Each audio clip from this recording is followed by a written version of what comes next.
Halo semuanya, dimanapun kalian berada, semoga kalian baik-baik saja. Kembali lagi bersama saya, Daryasa. Perjalanan kehidupan Mofan masih berlanjut. Ketua Pengadilan Sihir memanggil Tang Yue membicarakan mengenai Black Vatican yang terus membuat masalah. Black Vatican masih mengincar underground Holy Spring yang ada pada Mofan. Untuk itu Pengadilan Sihir menjadikan Mofan sebagai umpan untuk menangkap anggota Black Vatican. Tang Yue disuruh untuk melindungi Mofan. Sebenarnya Tang Yue tidak ingin membahayakan Mofan, tapi dia belum punya kuasa. Tang Yue menelpon Mofan menanyakan tentang underground Holy Spring. Tang Yue pun terkejut mendengar air suci itu telah diminum Mofan. Setelah mengakhiri pembicaraan, Tang Yue menelpon agen hunter King Tian. Shenxia melanjutkan penjelasan mengenai makam ibu kota kuno. Pintu masuknya sudah diketahui oleh beberapa hunter beberapa tahun lalu. Di sana terdapat mayat yang lebih mengerikan daripada monster. Banyak arkeolog yang mau meneliti di sana, namun semuanya kembali karena mayat itu. Setelah itu, pemerintah menetapkan tempat itu sebagai area terlarang yang tidak boleh dimasuki. Mofan mengunjungi King Tian Hunter. Kakebo melihatkan sebuah quest yang mirip seperti menjadi bodyguard. Namun yang dilindungi itu rupanya Mofan sendiri. Tentunya Mofan heran melihatnya. Kakebo mengatakan, awalnya dia mengira ini hanyalah prank, tapi uangnya sungguh ditransfer dan jumlahnya tidaklah sedikit. Di situasi ini, Mofan masih menginginkan uang. Dia mengatakan dia juga seorang hunter bisa melindungi diri sendiri. Kakebo tidak mau. Jika sampai Mofan terluka, King Tian Hunter akan kehilangan reputasinya. Tetap saja, Mofan mau melindungi diri sendiri. Kakebo meminta Ling Ling selalu memperhatikan Mofan, laporkan setiap gerakan Mofan. Malamnya, Mofan duduk di taman. Mofan penasaran siapa yang membuat permintaan ini. Quest ini membuat Mofan merasa Black Vatican mengincarnya. Mofan sadar, sulit menjaga diri melawan Black Vatican, mengingat anggota biasanya saja seperti Bai Yang dan Yuang. Mengingat bahayanya, Mofan menelpon Ling Ling, meminta katakan ke Kakebo untuk menyiapkan hunter untuk melindungi ayahnya. Dan Ling Ling, tolong jaga Shenxia. Mofan mengatakan, kalau terjadi sesuatu pada mereka, sama saja dengan dirinya mati. Tiba-tiba, Mofan diserang orang tidak dikenal.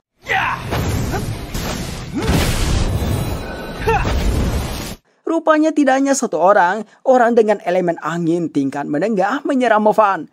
Mofan menghindari dengan sepatu binatang buas darah, setelah itu balik menyerang.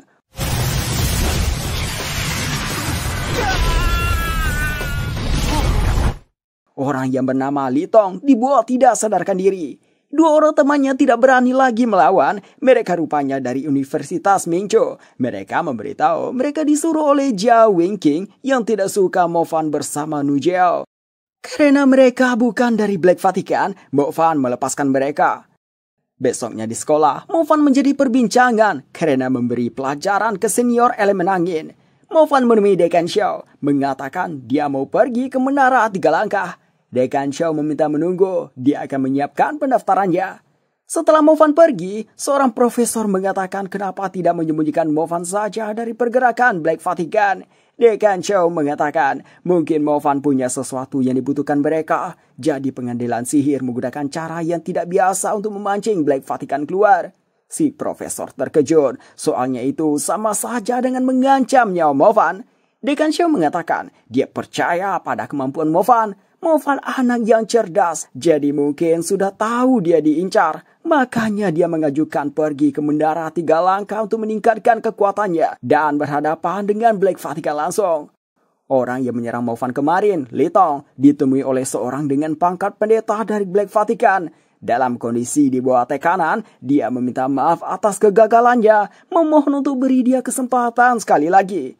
Mofan memasuki Menara Tiga Langkah yang didampingi penjaga di sana. Bangunannya terlihat memiliki diameter 50 meter dari luar, tapi di dalamnya serasa tidak ada ujung.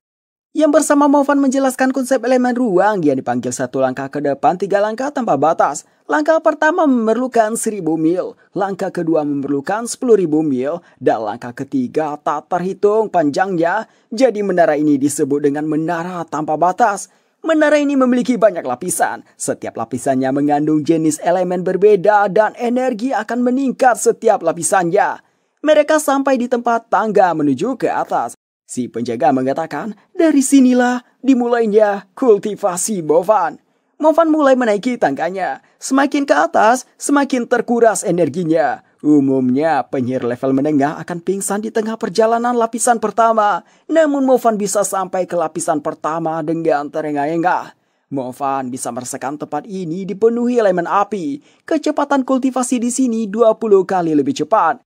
Selesai kultivasi di lapisan pertama, Movan bersusah payah lagi sampai ke lapisan kedua. Kali ini sedikit lebih berat dari sebelumnya, tapi kultivasi di sini menjadi 40 kali lebih cepat. Baru sebentar saja, elemen api dan petirnya sudah mencapai level 2. Sekarang, tersisa 1 hari lagi latihan di sini.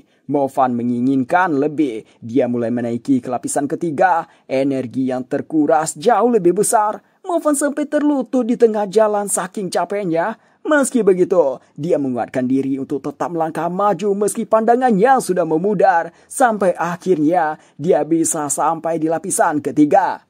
Kecepatan kultivasi di sini benar-benar menakjubkan. 200 kali lebih cepat dibandingkan dunia luar. Apalagi ditambah dengan kalung miliknya.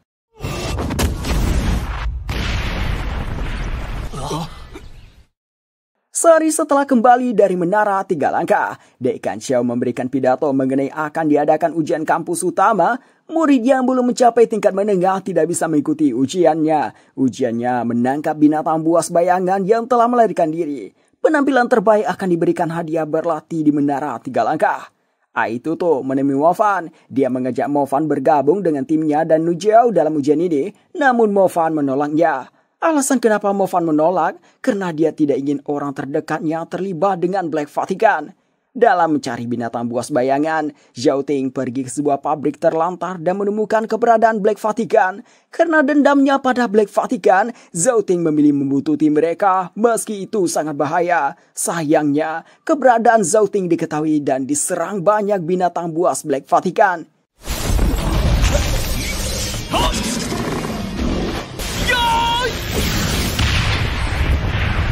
Ceweknya Zhao Ting yang bernama Lulu yang menunggu di luar langsung menuju tempat Zhao Ting. Namun dia juga diserang sama binatang buas dan terluka parah. Dia merangkak untuk menyelamatkan diri berharap ada yang menolong. Movan datang menghabisi sendirian binatang buas dan kroco suruhan pendeta Black Vatican.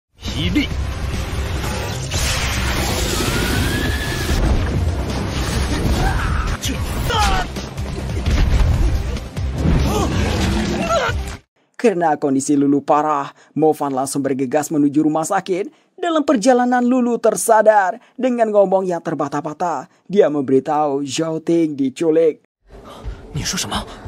Zhao Ting dibawa ke si pendeta yang rupanya dia adalah Yuang. Yuang tidak membunuh Zhao Ting. Dia mengatakan akan membuat Zhao Ting jadi monster. Seminggu kemudian, Movan menanyakan kabar pencarian binatang buas bayangan kelompok Nujiao dan Lulu. Nujiao mengatakan ujian ini tidak sesimpel mencari binatang buasnya. Berdasarkan perkataan Dekan Xiao, ujiannya akan selesai hanya jika hewan buasnya sudah ditaruh di dalam kandang, yang berarti bisa mencuri hewan buasnya dari orang yang menangkapnya. Dengan kata lain, yang utama adalah pertarungan antar murid. Movan merawat Lulu sambil terus mencari keberadaan Zhao Ting yang tidak juga ketemu. Malam hari, Lulu mengalami mimpi buruk. Saat sadar, dia melihat hewan buas Black Vatican. Lulu lari sejauh mungkin, bersembunyi di rooftop. Gemetar ketakutan berharap keberadaannya tidak diketahui. Namun nasib berkata lain. Hewan buas yang mirip seperti manusia menemukannya, mencekik Lulu dan mengangkatnya ke atas. Hewan buas itu seperti mengenal Lulu. Dia melepaskan Lulu, lalu menguncang-guncang kepalanya sendiri. Hewan buas lainnya datang menyerang Lulu. Hewan buas mirip manusia itu tidak membiarkannya. Dia membunuh mereka semua. Setelah itu dia pergi lagi ke tempat Lulu yang menangis ketakutan. Si hewan buas mengusap air mata Lulu. Lulu melihat hewan buas ini serasa mirip dengan Zhao Ting. Tiba-tiba Yuang datang. Tang Yue menelpon Movan, memberi info mengenai hewan buas kutukan Black Vatican, di mana mereka bukanlah hewan buas sihir melainkan manusia yang jiwanya dikutuk entah dengan cara apa. Mendengar itu, Movan sangat terkejut, apalagi Zhao Ting sekarang ditangkap mereka. Movan langsung bergegas ke tempat Lulu, karena Lulu adalah satu-satunya orang terdekat Zhao Ting. Yuang menceritakan membentuk hewan buas bayangan memerlukan jiwa yang terisi dengan kebencian dan dendam. Yuang senang perubahan Zhao Ting, sempurna untuk dijadikan contoh pelayan kejam, tapi malah memilih lari. Yuang mengatakan tidak ada gunanya lari. Petinggi Black Vatican saja tidak bisa menyelamatkan mereka yang sudah berubah menjadi hewan buas. Karena Zhao Ting telah membunuh semua hewan buas yang diperintahkan membunuh Lulu. Zhao Ting diperintahkan membunuh Lulu atau akan dia siksa Lulu sampai mati. Zhao Ting tidak ingin Lulu menderita. Dia telah kehilangan semua yang dia cintai atas kejadian Kota Bo. Sekarang hanya Lulu satu-satunya orang yang berharga baginya dan satu-satunya motivasinya untuk hidup. Dia memilih membunuh Lulu dengan tangannya sendiri.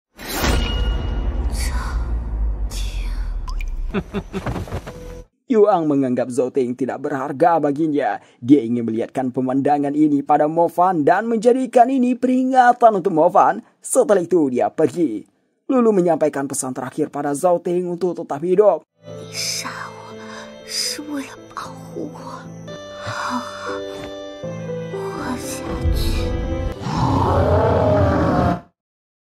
Beberapa saat setelah itu baru Mo Fan datang. Melihat hewan buas yang berlutut di depan Lulu yang terkapar, Mo Fan tahu ini Zhao Ting. Mo Fan meminta maaf dalam hati karena datang terlambat. Zhao Ting menusuk perutnya sendiri, mengambil sebuah kain yang tertulis nama. Tang Yue mengatakan itu nama Diaken Biru Black Vatican, petunjuk penting untuk menangkap Black Vatican. Zhao Ting mendekat ke Mo Fan, ingin Mo Fan mengakhiri hidupnya. Mo Fan teringat dengan perkataan Tang Yue, kalau sekarang tidak ada yang bisa menyembuhkan orang yang berubah menjadi binatang buas bayangan sejak posisi Dewi Parthenon kosong.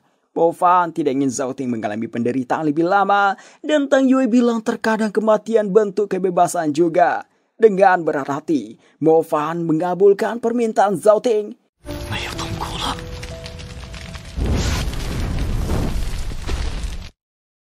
Mo Fan meminta Tang Yue cepat menyelidiki petunjuk yang diberikan Zhao Ting, sementara Mo Fan sendiri akan menangani yang menyusup di universitas. Mo Fan bersumpah akan membalaskan dendam Zhao Ting dan Lulu. Mo Fan menangkap hewan buas bayangan. Dia terang-terangan mengabarkan ke sosmed universitas. Tentu itu membuat para murid pergi ke tempatnya untuk merebutnya. Sekarang Mo Fan dikelilingi banyak murid. Mo Fan mengatakan hewan buas bayangan ini telah meminum underground Holy Spring. Tidak jauh dari sana, ada Yuang dan rekannya dari Black Vatican. Dia sadar ini pancingan Mo Fan, dan Black Vatican tidak bisa bergerak karena banyak murid. Mo Fan melepas hewan buas bayangan ke Bai Changfeng, mengatakan ini untuk Bai Changfeng sebagai permintaan maaf. Para murid langsung mengerumuni tempat Bai Changfeng. Dari sana terjadilah pertarungan tim para murid.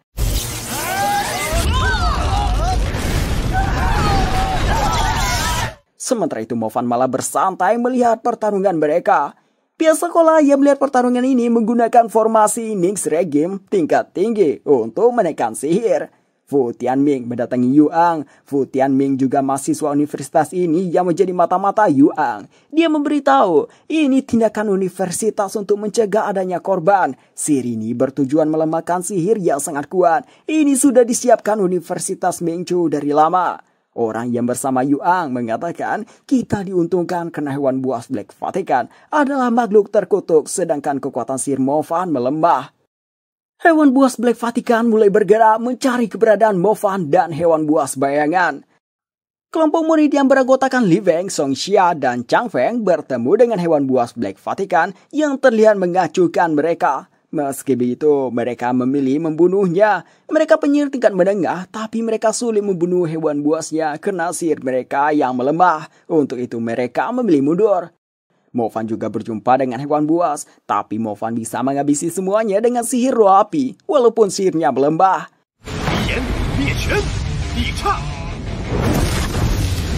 Song Xia merasakan aura api yang kuat. Dia mengajak timnya kembali. Mereka pun melihat semua hewan buasnya telah mati. Song Xia mengajak mengabari murid-murid lain, namun Chang Feng menyuruh untuk lanjut cari binatang buas bayangan. Mo Fan menemukan Li Tong yang lagi mencari hewan buas bayangan. Li Tong mengerahkan banyak binatang buas. Di sana ada beberapa murid lain. Mo Fan meminta mereka menjauh dari sini. Mo Fan pergi ke belakang Li Tong menyiapkan sihir petir. Li Tong duluan mengaktifkan rantai es tingkat menengah, mencoba mengunci pergerakan Mo Fan. Movan menghancurkan rantai es itu, lalu memanggil Wolvie, menyuruh urus yang hewan buas. Sementara itu Movan menyiapkan sihir petir yang kuat, melepaskannya ke Litong.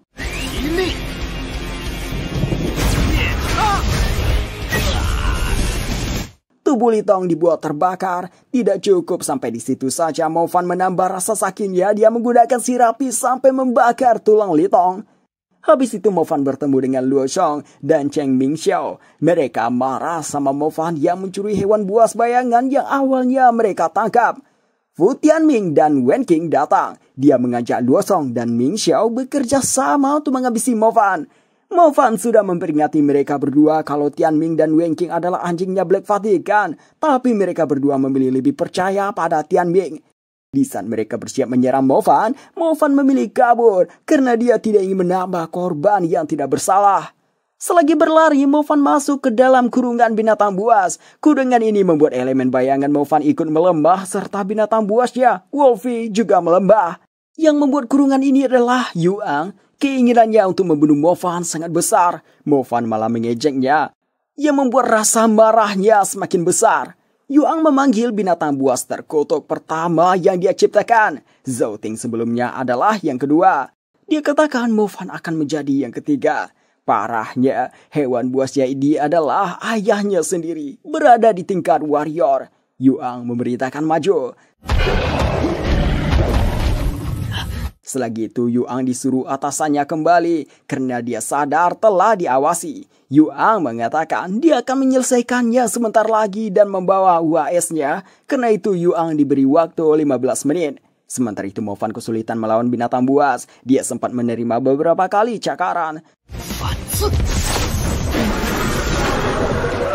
Selagi Movan bertarung, Tang Yue mengabarkan kalau keberadaan di Aken Biru Black Vatican telah diketahui. Dia profesor di Universitas Mingchu. Sekarang pengadilan sihir sudah mulai operasi untuk menangkapnya. Untuk itu Movan diminta untuk menarik perhatian Black Vatican selama 5 menit saja. Hewan buas terkutuk mulai menyerang lagi. Movan mencoba menggantikan dengan sihir api.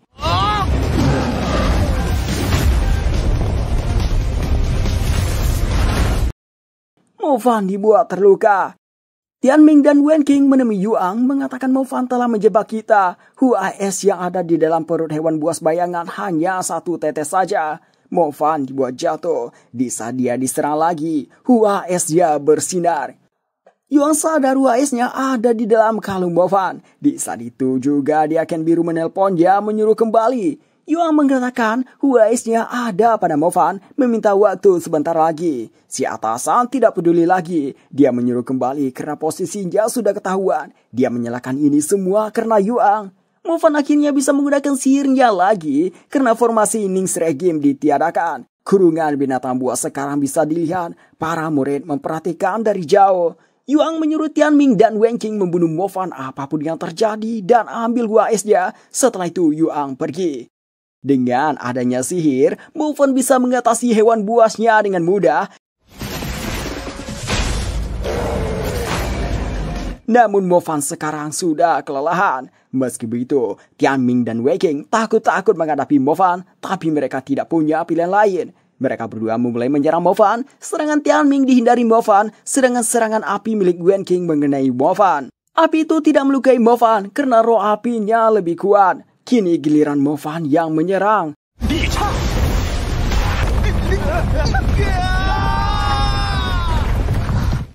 Tang Yue menelpon Movan memberitahu kalau di Aken Biru dan pasukan tersembunyi Black Vatican Universitas Mingchu telah ditangkap. Movan memberitahu Yuang berhasil kabur. Tang Yue mengatakan itu tidak apa-apa. Yuang tidak akan bisa kembali ke Black Vatican karena gagal dalam misi. Dia akan dalam persembunyian untuk sementara waktu. Movan keluar dari kurungan yang dibantu Aitoto serta gadis penyembuh sebelumnya yang bernama Ting Ting menyembuhkan lukanya lagi. Sementara itu para murid lainnya melihat hewan mengerikan serta kondisi Tianming dan Wen Qing yang mengerikan meminta penjelasan pada Movan. Movan sampai dituduh Black Vatican. Ketika mereka mau menyerang Movan, muncul seseorang dari pengadilan sihir. Dia dikenal dengan mata elangnya pengadilan sihir. Para murid berpikir Movan akan dihabisi olehnya, namun ternyata orang ini memuji Movan yang telah berhasil mengatasi Black Vatican di sini sendirian. Sekarang Movan jadi banyak dikagumi. Mo Fan mengunjungi King Tian Hunter. Setelah makan bersama, Ling Ling mengatakan Xingxia diganggu beberapa orang tapi seseorang secara rahasia melindunginya. Ling Ling menanyakan apakah orang itu pacarnya Xingxia atau kerabatnya. Mo Fan agak kesal, baginya tugas melindungi Xingxia adalah dirinya. Lalu Mo Fan menceritakan hubungannya dengan Xingxia, yang ternyata Xingxia adalah saudara tirinya dari ayahnya yang menikahi ibunya Xingxia. Namun tidak lama setelah menikah, ibunya Xingxia pergi tanpa mengucapkan selamat tinggal. Mo Fan meminta Ling Ling jangan memberitahu Xingxia mengenai ini, takut Xingxia sedih. Mo Fan kemudian ditelepon Man Yan, mengabarkan Mo Fan dipilih Dekan Xiao pergi ke Universitas Kekaisaran sebagai pertukaran siswa. Di sana akan diadakan kompetisi tahunan antar universitas. Mo Fan menemui Dekan Xiao bersama Man Yan. Mo Fan protes asal memasukkan namanya saja tanpa persetujuan. Mo Fan menolak ikut berpartisipasi. Dekan Xiao tahu cara membujuk Mo Fan, yaitu dengan memberikan Mo Fan hadiah. Hadiah itu adalah senjata sihir yang bisa menahan serangan roh. Singkat cerita, rombongan Universitas Mingchu sampai di Universitas Kekaisaran. Di sana dosen Universitas Mingchu mengabarkan pertarungan dimulai besok. Kemudian si dosen yang dipanggil Guru Lu menemui mahasiswanya. Dua orang ini berlagak sok bisa dengan mudah mengalahkan Universitas Mingchu. Datang seseorang yang bernama Lu Zhenghe. Dia mengatakan jangan banyak omong kalian orang lemah. Si dosen menanyakan di mana kapten. Lu Zhenghe mengatakan tidak perlu mengganggu kapten. Kami saja sudah cukup untuk menghadapi Universitas Mingchu. Besoknya, perwakilan masing-masing mahasiswa berkumpul di arena. Meski tidak ada penonton, tapi hasilnya akan diumumkan ke seluruh universitas di negara ini. Orang botak ini kenal sama Luosong. Dia bernama Su Dalong. Dia mengatakan Luosong pintar juga karena masuk di Universitas Mingchu untuk menjadi yang terkuat di antara yang lembah. Karena ini tindakan menghina Universitas Mingchu, Guru Lu langsung meminta maaf. Lalu dia menanyakan kenapa murid Universitas Mingchu cuma 8, kemana satu lagi. Beberapa saat setelah itu, para murid dari kedua universitas terlibat adu mulut. Mo Fan datang, menanyakan infonya pada Nu Zhao. Nu Zhao mengatakan 4 lawan 4, total ada 2 babak. Karena Mo Fan tadi tidak ada, dia tidak bisa ikut babak pertama. Yang mengikuti babak pertama adalah Man Yan, Luosong, Bing Xiao, dan Peng Liang. Untuk Universitas Kekaisaran adalah 4 orang ini.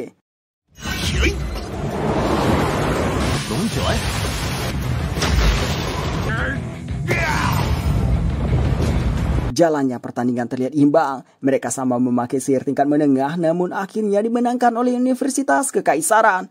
Babak kedua, Mo Fan disuruh ikut bersama Nu Zhao, Song Xia, dan Bing Xiao. Bing Xiao tidak terima. Dia ingin maju lagi di babak kedua, ingin menunjukkan kekuatannya. Dan lagi dia mengatakan 2 pengguna summon dalam satu tim tidak bagus. Karena itu Bing Xiao menggantikan Biang Xiao. Universitas Kekaisaran juga menunjuk orang baru termasuk Lu Zhenghe. Tiba-tiba kapten mereka muncul dan dia adalah Mu Ningsue. Ningsue ingin berpartisipasi kali ini. Laki-laki Universitas Mingchu kagum dengan kecantikan Ningsue, sekaligus agak cemas karena Ningsue terkenal akan kekuatannya. Karena itu, mereka menganggap Mo Fan dan yang lain akan kalah. Mo Fan dan yang lain datang, sedikit terkejut melihat Ningsue yang sudah 1 tahun tidak bertemu. Pertandingan dimulai. Ningsue memulai dengan membekukan seluruh arena. Medan es ini membuat habis Song Xia menjadi lemah, bahkan sampai sihir elemen tanaman Nu Zhao dibekukan. Salah satu murid kekaisaran melepas elemen petir. Mo Fan menahan dengan tubuhnya yang dibalut elemen petir juga. Setelah itu Mo Fan membalas serangannya. Namun di sisi lain, Ming Xiao terdesak oleh roh serigala tingkat warrior milik Lu Zhenghe. Nu Zhao dan Song Xia membantu menahan serigala itu. 2 murid kekaisaran tidak tinggal diam. Mereka melepas sihir. Yang satu petir, yang satu lagi angin. Ming Xiao terkena sihir petir, sedangkan Song Xia berhasil diselamatkan Mo Fan. Mo Fan kemudian menuju Ningsue, mencoba menyerangnya, tapi malah dia yang berakhir kena rantai es. Semua orang berpikir Universitas Mingchu sudah kalah. Bahkan dosen ingin menghentikan pertandingan, takut muridnya kenapa-napa. Berbeda dengan mereka, Ningsue menyuruh Mo Fan berhenti pura-pura, tunjukkan seluruh kekuatan itu. Semua orang heran apa maksud Ningsue. Mo Fan pun menunjukkan kekuatannya. Lagi-lagi Mo Fan membuat semua orang terkejut. Dia yang dikira hanya bisa 2 elemen saman dan petir, ternyata juga bisa elemen api, bahkan itu tingkat menengah. Mo Fan mulai menyerang dengan sihir roh api. Para guru turun tangan untuk melindungi murid mereka. Sementara Mu Ningsue bisa memadamkan apinya dengan sihir esnya. Ningsue melanjutkan dengan melepas sihir roh angin. Mo Fan mengatasinya dengan tinju roh api berkali-kali. Murid lain dari kedua universitas hanya bisa tercengang dengan pertarungan ini. Mereka sadar tidak bisa masuk ke pertarungan berbahaya ini. Mereka berdua kali ini menggunakan sihir yang lebih kuat. Mo Fan menggunakan halilintar yaksa, sedangkan Ningsue menggunakan penjara rantai es. Ningsue mengikat petir yang bermutu naga, rupanya itu pancingan saja.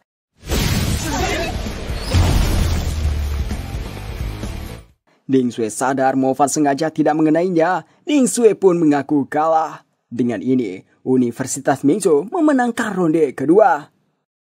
Besoknya, Direktur Universitas Kekaisaran Songhe memberitahu murid perwakilan kedua universitas kalau mereka akan mengikuti latihan lapangan di alam liar guna untuk belajar bertahan hidup di alam liar dan menambah pengalaman di luar kampus.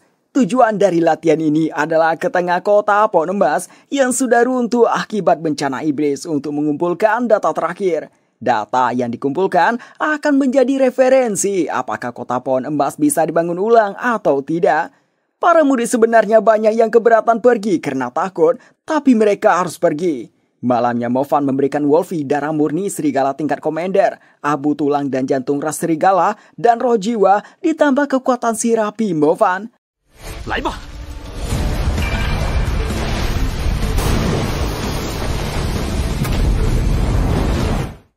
Atas hal ini, Wolfie naik tingkat. Dia berevolusi menjadi serigala bintang laju, jenis serigala paling kuat dari ras serigala. Besoknya, perwakilan mahasiswa mulai menjelajah. Mereka memasuki terowongan kereta yang sangat gelap. Penyihir cahaya bertugas memberikan penerangan. Ada satu orang yang sok memimpin. Dia membanggakan dirinya seorang hunter tingkat menengah, jadi dia menyuruh semua orang waspada setiap waktu. Mo Fan hanya bisa tersenyum. Mo Fan teringat dengan Ling Ling yang baru berusia 12 tahun saja sudah menjadi Master Hunter.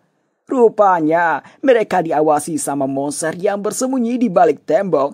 Itu monster troll gua yang suka membuat musuhnya menjadi daging cincang. Troll itu banyak keluar dari sebuah lubang. Para murid saling membantu melawannya, tapi ada juga yang terluka. Mo Fan menyuruh mereka pergi dulu, sementara dia dan Ningsue masuk ke dalam tempat para troll itu keluar. Di dalam itu, Mo Fan dan Ningsue menghabisi semua troll yang mereka temui.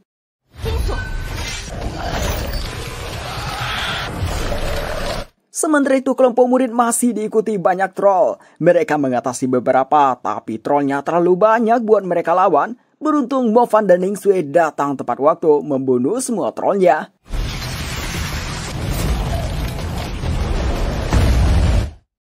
Mereka melanjutkan perjalanan. Mo Fan tetap tinggal. Dia mengambil roh jiwa para troll dulu.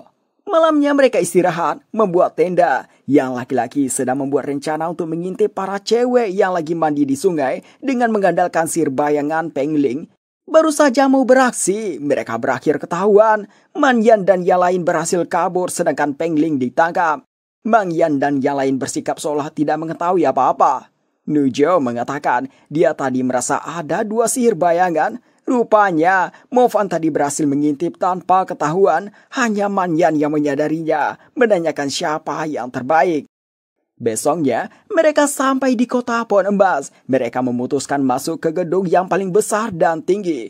Mo Fan dan Ting Ting berjaga di luar. Di dalam mereka membagi beberapa tim. Timnya Nujou terkejut melihat banyaknya mayat manusia yang tergantung oleh akar-akar. Akar-akar itu mulai bergerak. Melihat itu, para siswa langsung kabur. Namun sayangnya Xiongxia terikat. Akar itu berasal dari monster tanaman ini. Ting Ting mengatakan monster ini menjadikan bangunan kota sebagai habitatnya. Makhluk hidup yang berada di dalam bangunannya sama saja dengan kematian. Mo Fan mau menyerangnya. Ting Ting melarang, mengatakan api Mo Fan tidak akan bekerja melawannya. Meski begitu, Mo Fan tetap mau melawannya, mengingat Ningsue, Nujou, dan Man Yan masih di dalam.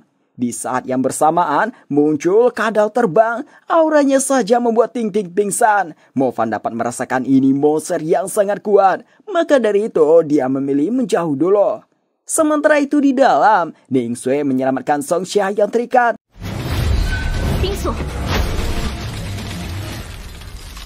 Songxia sekarang pingsan karena luka di perutnya.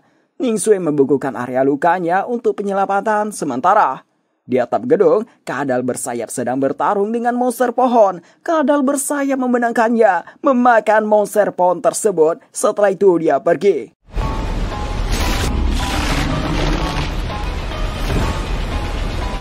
Melihat itu, Mo Fan mendekat ke gedungnya. Di saat yang bersamaan, kelompok yang di dalam keluar meminta Ting Ting tolong selamatkan Songxia. Sambil menyembuhkan Songxia, Ting Ting memberitahu apa yang terjadi pada monster pohonnya.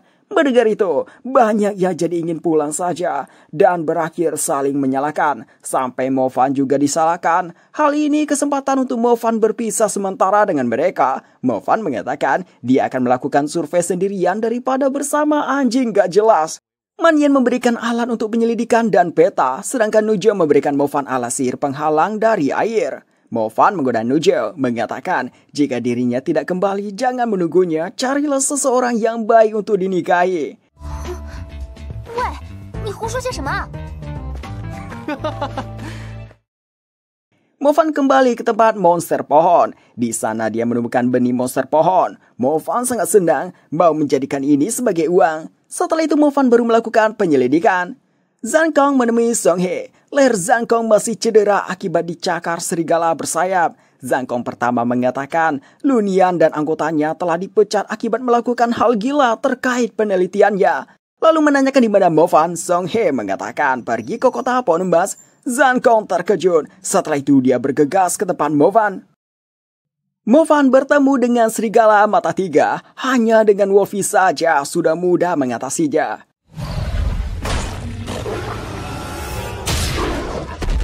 Mo Fan teringat ketika dulu waktu pertama kali bertemu monster ini begitu menakutkan baginya. Sekarang cuma terlihat seperti monster lemah.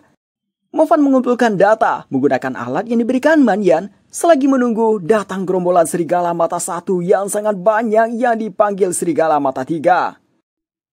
Ini sebuah keuntungan bagi Mo Fan untuk mengumpulkan roh jiwa. Dia menyuruh Wolfie hadapi yang mata tiga, sedangkan Mo Fan menghabisi serigala mata satu. Meski mudah melawannya, tapi serigala mata satu itu tidak ada habisnya. Mo Fan melihat serigala mata satu yang telah berevolusi menjadi tingkat warrior. Mo Fan menargetkannya, setelahnya baru menghabisi kroco-kroconya.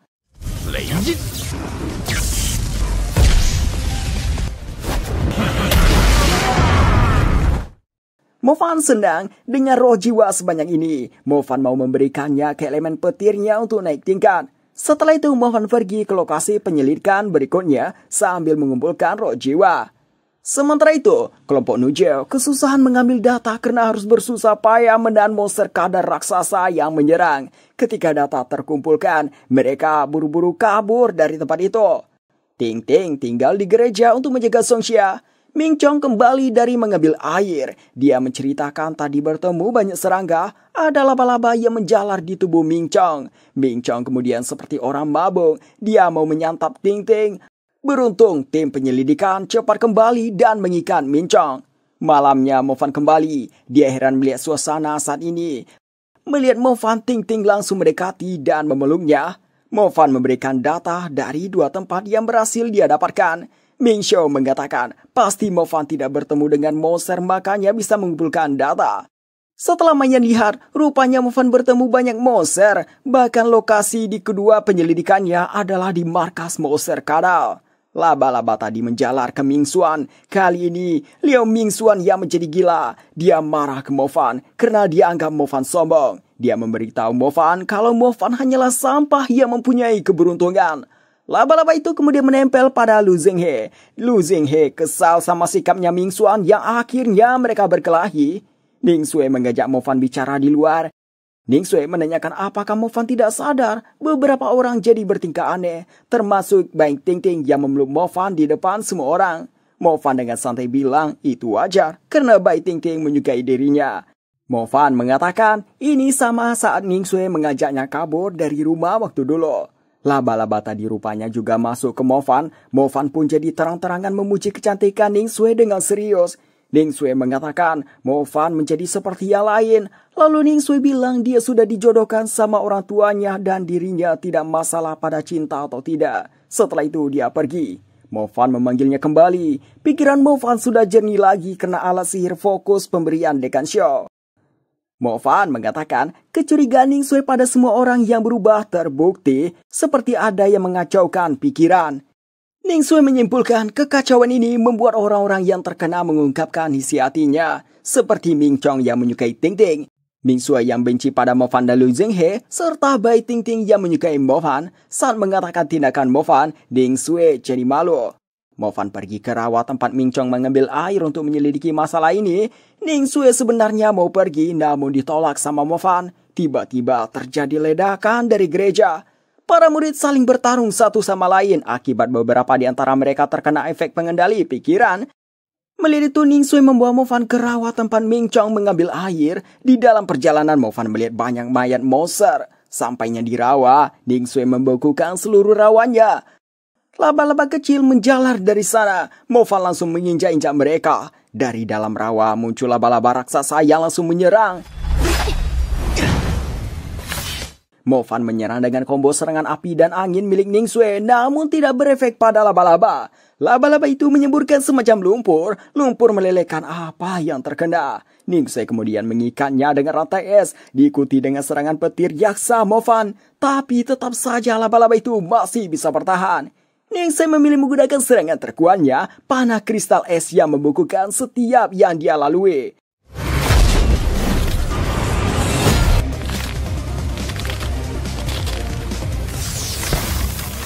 Serangan itu baru bisa membunuh laba-labanya, namun serangan tadi menguras energi Ning Sui, membuatnya pingsan. Mo Fan menggendongnya, membawanya kembali. Para murid yang di gereja meratap kesedihan. Banyak dari mereka yang terluka. Terlebih, Nu Zhao yang sangat merasa bersalah atas tindakannya saat dalam pengendalian. Mo Fan menikmati sekaligus mengambil kesempatan untuk memeluk Nu Zhao. 来，我温暖的怀抱。 无聊。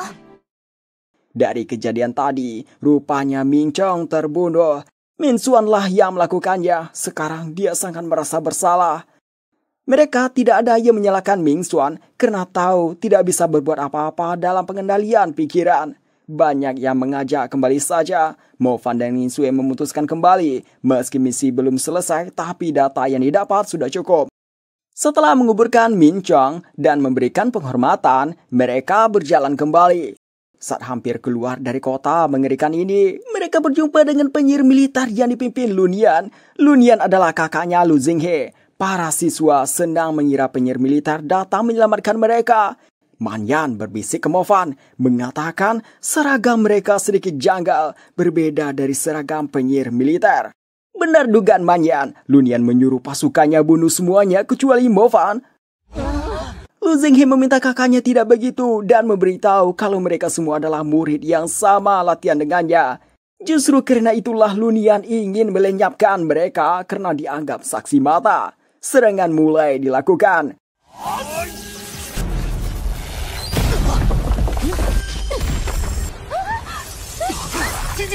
Banyak murid yang kehilangan nyawa, seperti dua wanita dari Universitas Kekaisaran, Zheng Bingxiao, Su Dalong, dan Ming Xuan. Lu Zhenghe rupanya yang memberitahu lokasinya atas perintah kakaknya.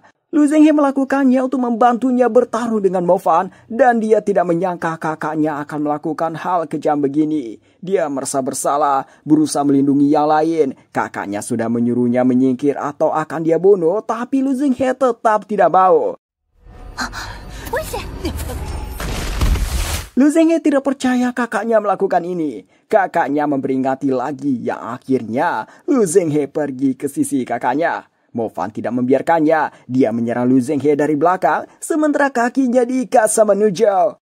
Mo Fan menjadikan Zhenghe sandra. Lunian rupanya tidak ingin adiknya mati. Mo Fan menanyakan apakah tujuan Lunian. Lunian mengatakan dia ingin membuat eksperimen yang bisa merubah kondisi manusia agar tidak hidup ketakutan oleh monster dan mempunyai kekuatan yang kuat untuk melawan Black Vatican. Eksperimen itu berhubungan dengan elemen baru dan Mo Fan adalah subjek tes yang penting untuk elemen baru sebab terlahir dengan dua elemen. Lunian telah banyak mengorbankan penyihir untuk eksperimennya tetapi tidak berhasil. Karena itu ingin menangkap Mo Fan. Rupanya dari tadi Ning Sui menyiapkan panah kristal es.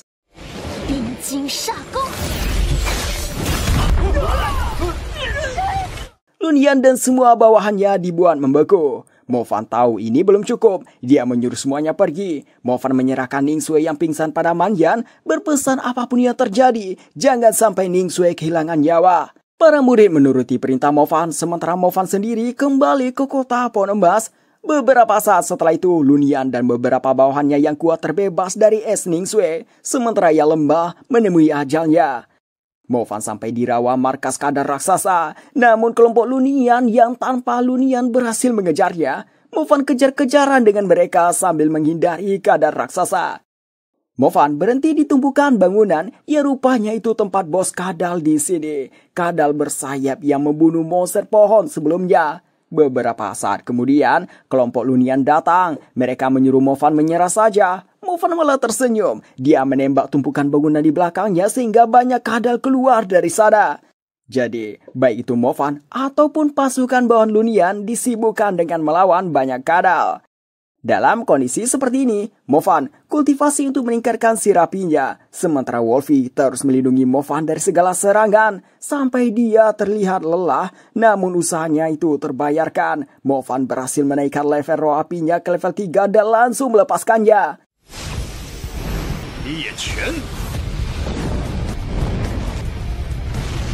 Yang terkena api itu dibuat hangus. Monster yang lain memilih menjauh, begitu juga dengan bawahan Lunian. Mo Fan mengambil kesempatan ini untuk kabur. Sementara itu pasukan bawahan Lunian terkepung oleh banyaknya kadal. Mo Fan terhenti di suatu tempat, menyuruh Wolfie untuk istirahat. Di atas dia melihat sesuatu. Rupanya itu temannya yang telah ditangkap Lunian. Mo Fan terkejut melihatnya. Lunian menyuruh Mo Fan berlutut. Jika tidak, akan dia lempar teman Mo Fan ke bawah. Lunian memberitahu, di kandang ini teman Mo Fan tidak bisa melakukan apa-apa. Sir mereka telah disegel, bahkan suara tidak akan terdengar. Zan Kong datang. Dia mengatakan Lunian ditangkap karena telah melakukan tindakan kejam. Lunian menanyakan, apakah Zan Kong pikir bisa mengalahkannya? Menyelamatkan kota bos saja tidak bisa. Lunian melompat ke atap gedung. Selagi itu memerintahkan bawahannya bawa anak-anak untuk makan monster kadal bersayap. Sebenarnya dia takut ke sana, tapi dia tidak punya pilihan lain. Melihat itu Mo Fan langsung mengejar ke sana. Zan Kong adu mulut dengan Lunian. Lunian memprovokasi Zan Kong lagi terkait dia yang tidak bisa menyelamatkan kota Bo. Pikiran Zan Kong tertuju pada murid yang terkurung. Zan Kong tidak ingin pilar masa depan terbunuh begitu saja. Maka dari itu, dia memilih ke tempat mereka. Lunian tidak tinggal diam. Dia mencoba menghentikan Zan Kong dengan memanggil kawanan monster serangga yang sangat banyak. Zan Kong memusnahkannya dengan sirapi.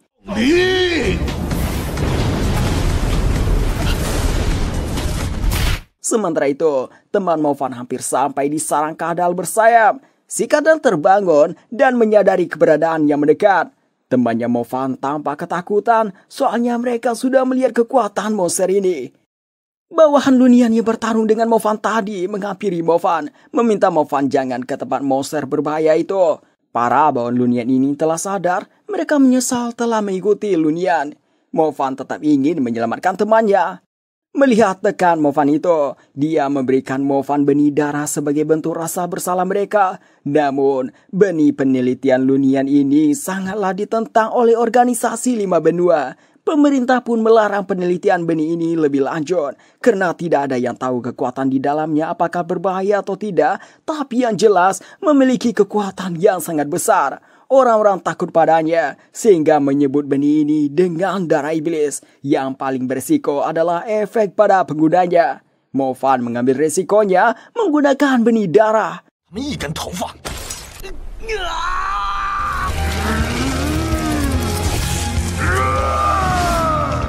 Dari menggunakan itu, Mo Fan membangkitkan elemen lainnya yaitu elemen iblis. Mo Fan pun berubah menjadi iblis dengan tubuh yang agak lebih besar. Mo Fan berteriak seperti teriakan iblis. Hal itu membuat cuaca menjadi gelap dan terjadi petir.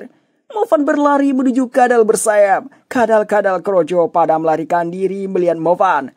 Kadal bersayap melahap teman Mo Fan berserta kandangnya. Di saat itu juga Mo Fan memukulnya.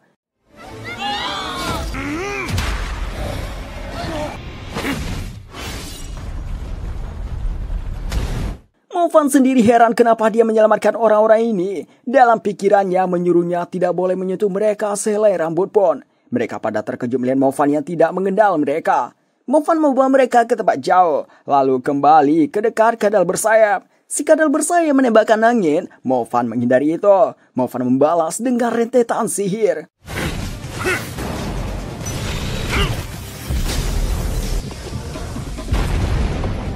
Kadal bersayap belum tumbang, dia mengaum. Auman itu memberikan sinyal ke semua monster kadal di kota ini untuk datang. Monster kadal pada berdatangan. Mo Fan tenang saja. Dia mengeluarkan banyak bayangan serigala untuk mengatasi mereka. Satu persatu monster kadal mati. Mo Fan memakan semua roh mereka melalui kalungnya. Sekelompok kadal lainnya muncul. Mereka menuju ke arah teman Mo Fan dari dua arah. Mo Fan melindungi mereka lagi dengan membuat dinding pelindung.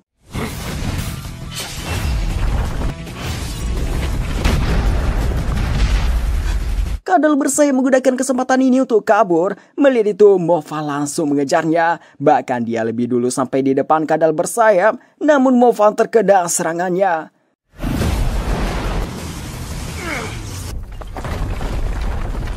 Kadal bersayap melanjutkan kabur, diikuti dengan kadal-kadal keroco.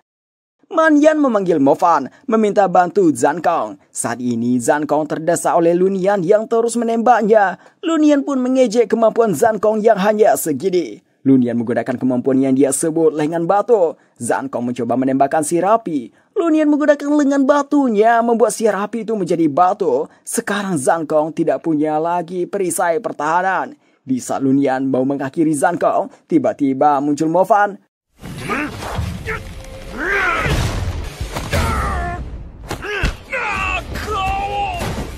Lun Yan langsung sadar Mo Fan begini kena hasil penelitiannya. Dia pun mengatakan ini berkat dirinya Mo Fan dapat kekuatan sangat kuat. Lun Yan senang, dia akhirnya bisa membangunkan elemen iblis. Mo Fan membuat panah petir, melemparkannya ke Lun Yan.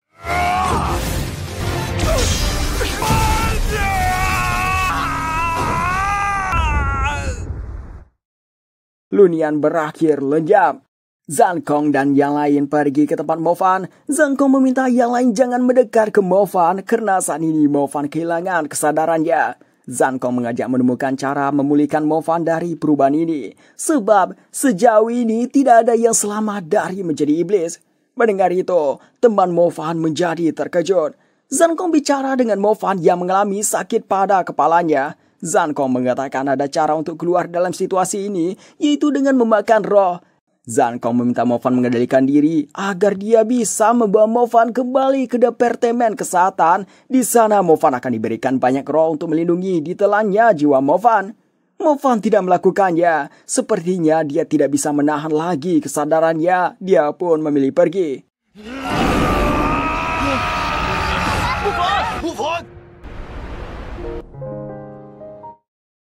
Singkat cerita, Mu Ningsue terbangun. Di sampingnya ada ayahnya yang sangat khawatir padanya. Mu Ningsue langsung menanyakan gimana dengan Mo Fan. Ayahnya mengatakan, mungkin saja Mo Fan telah mati. Lalu meminta Ningsue lupakan Mo Fan. Air mata Ningsue langsung menetes. Sementara itu, Man Yan dan Nijio tidak bisa menceritakan apa yang sebenarnya terjadi di kota itu pada Xinxia. Walau begitu, Xinxia yakin kakaknya akan baik-baik saja karena sudah berjanji padanya. 天气稍微暖和些，我就再来看你。